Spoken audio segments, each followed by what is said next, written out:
Анан ушу ойлонсом, билим берүүдө кандай өзгөрүү болуш керек деп ойлоном да.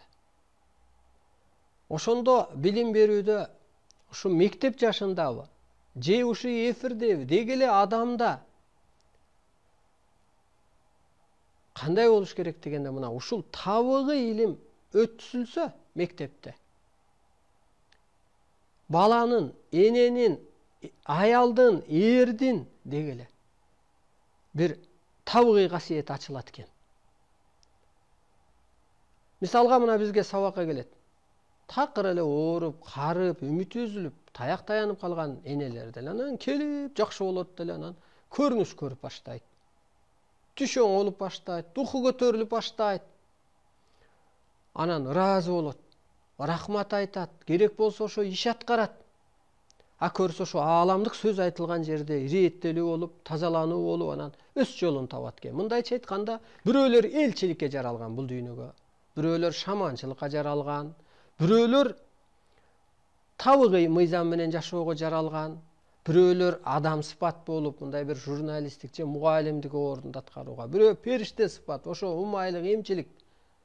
Анан ошонусун билбей эле мындай көрүнө жашоого түшүп кеткен дагы касиети кырсыгып, духу түшүп калган.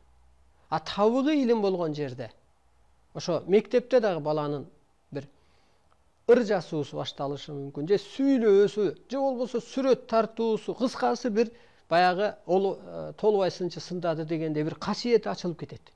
Анан шамандарды өзүнчө окут.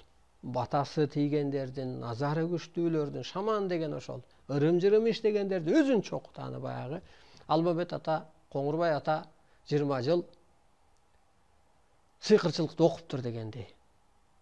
Элчилерди, аны журналист чыгышы мүмкүн, элди өзгөртүүчү адамдар чыгышы мүмкүн, аларды өзүнчө окут.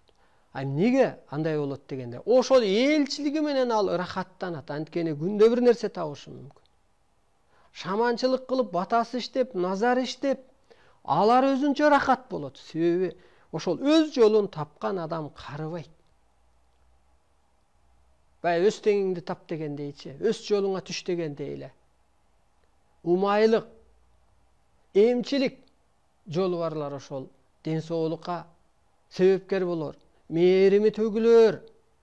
Көрдүңүзбү, билим берүүдө ушундай өзгөрүү болот. Ошондо адам оорубай калат, ошондо адам кейибей калат, себеби туура жолун табат.